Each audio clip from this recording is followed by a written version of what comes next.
যেমনটা দেখতে পাচ্ছি, রাজ্যের সরকারি কর্মচারী যাদের অধিকার ডিএ, সেই ডিএ থেকে বঞ্চিত তারা এখনো পর্যন্ত।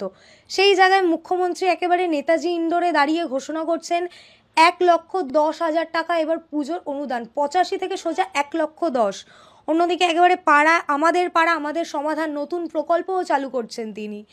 সেই টাকাগুলো কোথা থেকে আসে? কারণ কি সুপ্রিম কোর্টে তো বারংবার বলা হয় যে রাজ্যের কোষাগারে টাকা নেই, রাজ্যের কোমর ভেঙে যাবে।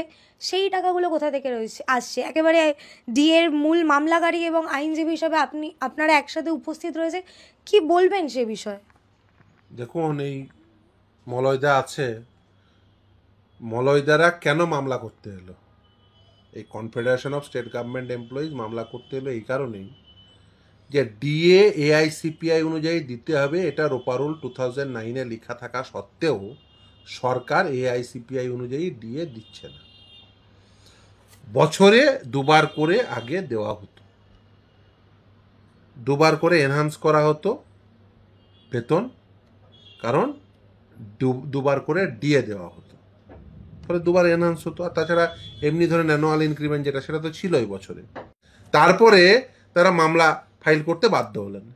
তারপরে যখন কলকাতা হাইকোর্টে এলো, তখন থেকে আজকে প্রায় এই মামলায় 2017 ধরুন, 17 সাল থেকে আমি আছি এই মামলায়, আজকে 2025 সাল, তার মানে হচ্ছে 8 বছর আমি এই মলয়দা আমার মক্কেল হিসেবে আছেন এবং সেই এতদিন ধরে মামলা করছি। দেখুন, মামলা করতে করতে যে কথা বারবার বলেছেন এবং সুপ্রিম কোর্টের রায়েও সে কথা উল্লেখ আছে। যখন ট্রাইব্যুনালের সামনে মামলা করতে গেছি, এই মলয়দারা নিয়ে গেছেন, একই কথা, টাকা নেই। হাইকোর্টে এসে একই কথা, টাকা নেই। আর 5টা আইনি যুক্তির সঙ্গে ওই একই কথা, টাকা নেই। এবং এই টাকা নেই এইটাকে কনসিডার করেই ট্রাইব্যুনালও রায় দিয়েছে, হাইকোর্টও রায় দিয়েছে। এবং সেটা সুপ্রিম কোর্টের যে সর্বশেষ নির্দেশ, সেখানে কিন্তু লেখা আছে যে টাকা নেই এটা কনসিডার করেই ট্রাইব্যুনাল এবং হাইকোর্ট রায় দিয়েছে। তাই 25% এরিয়া ডিএ দেওয়ার নির্দেশ দিয়েছেন 6 সপ্তাহের মধ্যে। দিলেন না, একটি অ্যাপ্লিকেশন করলেন। অ্যাপ্লিকেশন করে তাদের বক্তব্য মূলত যেটা, সেটা হচ্ছে 3টে হেডে: বেতন, পেনশন এবং যে পরিমাণ ঋণ করেছে সেই ঋণের যে ইন্টারেস্ট, সেটা দিতে তার থেকে বেশি টাকা ব্যয় হয়ে যায়। অর্থাৎ 100 টাকা আয় হলে 130 টাকা ব্যয় হয়ে যায় এই 3টে হেডে। এবার তার বাইরে আছে কি? স্কুলগুলোর ডেভেলপমেন্ট, বিভিন্ন অফিস সেগুলো পরিচালনা, বিভিন্ন যে ধরুন এই লোকাল অথরিটিস, যেমন ধরুন পঞ্চায়েত, মিউনিসিপ্যালিটি, সেগুলোতে বিশাল খরচা। তো এইগুলো পরিচালনা করতে পারছেন না, তার কারণ তাদের আয়ের থেকে ব্যয় বেশি। আচ্ছা, আয়ের থেকে ব্যয় বেশি হয়ে যাওয়ার পরেও কি করে ওই যে বুথ পিছু 10 লক্ষ পুজোর অনুদান আগে ছিল যত, তার থেকে বাড়িয়ে আজকের নিউজ পেপারে দিয়েছে। এই দেখো 1.10 লক্ষ আজকের নিউজ পেপারের খবর। তাহলে এই পরিমাণ টাকা বাড়ানো হচ্ছে এবং এত টাকা দেওয়া হবে। মুখ্যমন্ত্রী, মানে আমি শুধু জাস্ট আমি কোট করছি মুখ্যমন্ত্রীকে, কারণ এখানেই লেখা আছে। আগের বার 85,000 করে দিয়েছিলাম, এবার 90 করি, সরগোল পড়লো সভাকক্ষে। এরপরে মুখ্যমন্ত্রী বলেন, আচ্ছা দেখি কারা কি চাই, 90, 95, 1। একটু থেমে মুখ্যমন্ত্রী এরপরে ঘোষণা করেন, আচ্ছা 1,10,000। খুশি তো? এ কি মহারানীর রাজত্ব চলছে? মানে মহারানী বসেছেন কি, মহারানী খুশ হওয়া, 85, 90, 95, এ কি দর কষাকষি চলছে জনগণের করের টাকা। সেই টাকা আপনাকে আইনসঙ্গতভাবে খরচা করতে হবে। এটা আপনার নিজস্ব আয় করা অর্থ নয়। জনগণের করের টাকা জনগণের স্বার্থে ব্যবহার করতে হবে। দেখুন, পুজো ধর্মপ্রাণ হিন্দুরা এই যখন সরকারি অনুদান পেত না তখনও করতো। সেই পুজোতে কি তাদের ফিলিং কম ছিল? তাহলে আজকে কেন পুজোকে অনুদান দিতে হবে? আজকে কেন এই পরিমাণ টাকা খরচা করতে, ফালতু খরচা করতে হবে?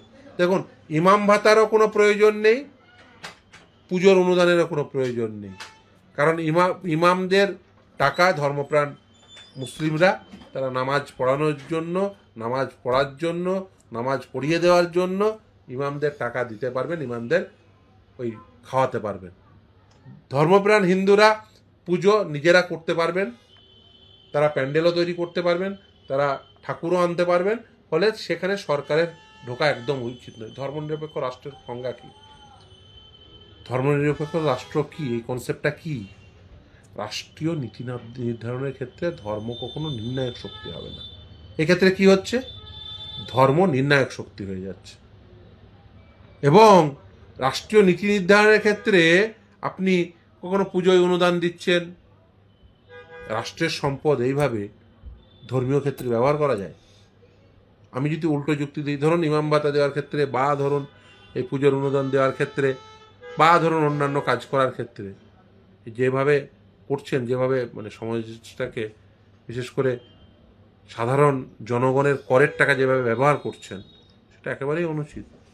জনগণের করের টাকায় হাসপাতাল হবে, স্কুল হবে, কলেজ হবে, পেনশনারদের উপযুক্ত ডিয়ারনেস রিলিফ হবে, কর্মচারীদের উপযুক্ত ডিএ হবে আইনসঙ্গতভাবে। এই টাকায়, জনগণের করের টাকায় রাস্তা তৈরি হবে, লাইট দেওয়া হবে, জল পাবেন, জল, বিদ্যুৎ, স্কুল, কলেজ, হাসপাতাল এগুলো তৈরি হবে করের টাকায়। আপনি একদিকে বলছেন আমার টাকা নেই তাই কর্মচারীদের দিয়ে দিতে পারছি না, পেনশনারদের ডিয়ারনেস রিলিফ দিতে পারছি না। আমাকে ফোন করেছে, এই মলয়দাকে জিজ্ঞাসা করুন যে প্রতিদিন মলয়দার ফোন দেখান আর আমার ফোন দেখাচ্ছি। মলয়দা প্রতিদিন এসে দেখায়, কি দেখায়? যে দেখুন পেনশনাররা কিভাবে ফোন করছে আমাকে। এই মলয়দা আছে, জিজ্ঞাসা করুন যে 16,000 টাকা পেনশন পাই। তিনি লিখেছেন, আমি স্ক্রিনশটও দেখিয়ে দিতে পারি, যে 16,000 টাকা পেনশন পান তিনি, বেশিরভাগ টাকাটাই তার চলে যায় ওষুধের খরচাতে। মানে স্বামী স্ত্রী সংসার পরিচালনা করার জন্য উপযুক্ত পয়সা নেই। যেটুকু টাকা জমা আছে সেটুকু প্রতি মাসে ভেঙে ভেঙে ভেঙে ভেঙে সংসার পরিচালনা করছে। ফলে টাকার পরিমাণটা তো কমছে আস্তে আস্তে। তিনি বলছেন, মানে এই কষ্ট নিয়ে বলছেন একজন পেনশনার, যে বেশি দিন বাঁচলে আমার তো সংসার চালানোর টাকা থাকবে না। এখন ভগবানের কাছে চাইছি কবে ভগবান তুলে নেবে। একজন মানুষকে এইভাবে ভাবতে হচ্ছে যে আমি যদি বেশি দিন বাঁচি তাহলে আমার যে গচ্ছিত টাকা, এই গচ্ছিত টাকার অংশ থেকে তো প্রতি মাসে আসছে, ফলে সেটা কমছে, ফান্ড সাইজ কমছে। মানে এই অবস্থায় দাঁড় করিয়ে দিয়েছে একজন পেনশনারকে মমতা বন্দ্যোপাধ্যায়।